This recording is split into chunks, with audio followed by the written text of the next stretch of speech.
Friends, എല്ലാവർക്കും പുതിയൊരു റിവ്യൂയിലേക്ക് സ്വാഗതം. ഇന്നത്തെ കഥയിലാണെങ്കിൽ സുഭദ്രാമ്മ സംഗീതയോട് പറയാണ്, നീ എന്തിനാണ് അനുവിനെ ഓർത്ത് വിഷമിക്കുന്നത്? നിൻ്റെ കയ്യിലാണെങ്കിൽ നന്ദനാണെങ്കിൽ ചേട്ടൻ്റെ കുഞ്ഞിനെ കൊണ്ടുവന്നു, അത് വളർത്തേണ്ട കടമ നിനക്കുണ്ടായിരുന്നു, അതെല്ലാം നീ ചെയ്തു കഴിഞ്ഞു. ഇനിയും അനുക്കുട്ടിയുടെ കാര്യത്തിൽ നിനക്ക് അവകാശമില്ല, ഇനിയും അവകാശമുള്ളത് വിപിനാണ്. പിന്നെ നീ എന്തിനാണ് വൈകിയെ പേടിക്കുന്നത്? അതുമാത്രമല്ല, നിനക്കിവിടെ നിൽക്കാൻ പറ്റില്ലെങ്കിൽ നീ നന്ദൻ്റെ അടുത്തേക്ക് പോകുക, ഞാനുമാണെങ്കിൽ തറവാട്ടിലേക്ക് പോകാം, പിന്നീട് ഇങ്ങോട്ട് വരത്തില്ല എന്നൊക്കെ പറയുന്നു. സംഗീത അപ്പോൾ മനസ്സിൽ വിചാരിക്കുന്നുണ്ട്, എൻ്റെ കുഞ്ഞല്ലേ അനുക്കുട്ടിയുടെ കയ്യിലുള്ളതെന്ന് ഞാൻ എങ്ങനെ അമ്മയോട് പറയുമെന്നൊക്കെ. പിന്നീട് കാണിക്കുന്നത് കൈലാസമാണ്. കൈലാസത്തിലെ 2 മരുമക്കളുമാണെങ്കിൽ ബുക്ക് വായിച്ചിരിക്കുകയാണ്. ആ സമയത്ത് പ്രതാപൻ അവിടേക്ക് വന്നിട്ട് ദിവ്യയോട് ചോദിക്കുന്നുണ്ട്, എനിക്ക് വിശക്കുന്നുണ്ട്, കഴിക്കാനൊന്നുമില്ലേ എന്ന്. ആ സമയത്ത് പ്രവീൺ അവിടേക്ക് വരുന്നുണ്ട്. പ്രവീൺ പറയണം, നീ ഇന്ന് ഉറപ്പായിട്ടും കഴിച്ചത് തന്നെ. ഞാനാണെങ്കിൽ രാവിലെ തൊട്ട് വിശന്നിട്ട് ഇതുവഴി നടക്കുകയാണ്, ഇതുവരെ ഒന്നും കിട്ടിയില്ല എന്ന് പറയുന്നു. പ്രതാപനാണെങ്കിൽ ദിവ്യയെ വരട്ടാൻ നോക്കുന്നുണ്ട്, പക്ഷെ ദിവ്യ മൈൻഡ് ചെയ്യുന്നില്ല. ആ സമയത്താണെങ്കിൽ പ്രവീൺ പ്രതാപനോട് പറയുന്നുണ്ട്, നീ വെറുതെ എനർജി ഒന്നും കളയണ്ട, ഒരു കാര്യവും നടക്കത്തില്ല എന്ന്.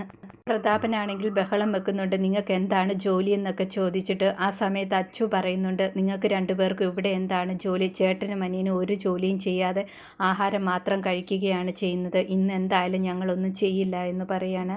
2 പേരും പറയാണ്, ഇന്ന് നമുക്ക് പുറത്തു പോകാം, പുറത്തു പോയിട്ട് ആഹാരം കഴിച്ചാൽ മതിയെന്നൊക്കെ.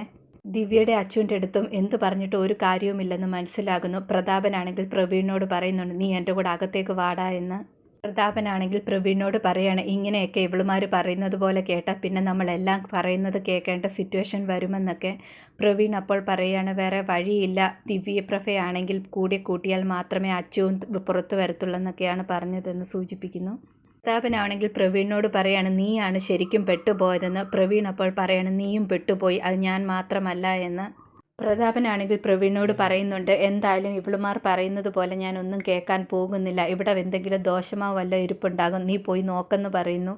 പ്രവീൺ അപ്പോൾ ചോദിക്കുകയാണ്, ദോശമാവ് ഉണ്ടെങ്കിൽ ആരുണ്ടാക്കുമെന്ന്. പ്രതാപൻ അപ്പോൾ പറയണം, ഇന്ന് ദോശയല്ല പൊറോട്ട വേണമെങ്കിൽ ഞാൻ അടിക്കുമെന്ന്. പ്രതാപനാണെങ്കിൽ ദോശ ഉണ്ടാക്കുകയാണ്. ദോശയാണെങ്കിൽ ഒരു പരുവത്തിലൊക്കെയാണ് ഉണ്ടാക്കുന്നത്. പ്രതാപൻ ഉണ്ടാക്കിയ ഉടനെ തന്നെ പ്രവീൺ എടുത്ത് കഴിക്കുകയാണ്. പ്രതാപൻ ചോദിക്കുകയാണ്, നീ എന്തൊരു പണിയാണ് കാണിക്കുന്നതെന്ന്. അപ്പോൾ പ്രവീൺ പറയാണ്, എനിക്ക് വിശന്നിട്ടാണ് ചേട്ടാ എന്ന്.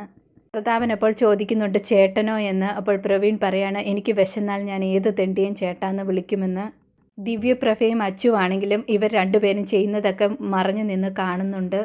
2 പേരും പറയണം, ഇവന്മാരെന്തായാലും അടുക്കളയിൽ കയറിയത് നന്നായി, ഇനിയും നമ്മളോട് ചോദിക്കത്തില്ല കിച്ചണിൽ എന്താണ് പണി ചെയ്യുന്നതെന്ന്.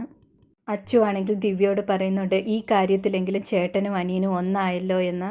പ്രതാപനും പ്രവീണും കൂടെ കഷ്ടപ്പെട്ട് ദോശയൊക്കെ ഉണ്ടാക്കിക്കൊണ്ടിരിക്കുകയാണ്. ഇത് കണ്ടിട്ട് ദിവ്യയും അച്ചുവും ചിരിച്ചുകൊണ്ടേയിരിക്കുന്നു. പിന്നീട് കാണിക്കുന്നത് അനുക്കുട്ടിയാണ്. അനുക്കുട്ടിയാണെങ്കിൽ ഡ്രസ്സൊക്കെ അടുക്കി വെച്ചിട്ട്, ഞാനാണെങ്കിൽ കുതിരപ്പന്തി വീട്ടിലേക്ക് പോവുകയാണ്, ലക്ഷ്മി അമ്മയും എൻ്റെ കൂടെ വരാനെന്ന് പറയുന്നു. ലക്ഷ്മി അമ്മ അപ്പോൾ പറയണം, വിപിൻ പറയാതെ ഞാൻ ഇനിയും എങ്ങോട്ടുമില്ല എന്ന്. വീട്ടിലേക്കാണെങ്കിൽ വിപിൻ വരുന്നുണ്ട്. വിപിനോടാണെങ്കിലും അനുക്കുട്ടിയാണെങ്കിൽ എനിക്കിവിടെ നിന്ന് പോകണമെന്ന് പറയുന്നുണ്ട്. വിപിൻ പക്ഷേ സമ്മതിക്കുന്നില്ല. വിപിൻ പറയണ 2 ആഴ്ച കൂടെ കഴിഞ്ഞിട്ടേ പോകാൻ പറ്റത്തുള്ളൂ, ഇപ്പോൾ ഇവിടെ നിന്ന് പോകാൻ പറ്റത്തില്ല എന്ന്. എൻ്റെ അമ്മയാണ് ലക്ഷ്മി അമ്മ, നിൻ്റെ അമ്മയല്ല. എൻ്റെ അമ്മയോട് ഞാൻ പറഞ്ഞിട്ടുണ്ട്, നിന്നെയും കൂട്ടി കുതിരപ്പന്തി വീട്ടിലേക്ക് പോയാൽ പിന്നെ ഞാൻ ആ വീട്ടിലേക്ക് ചെല്ലത്തില്ല എന്ന്.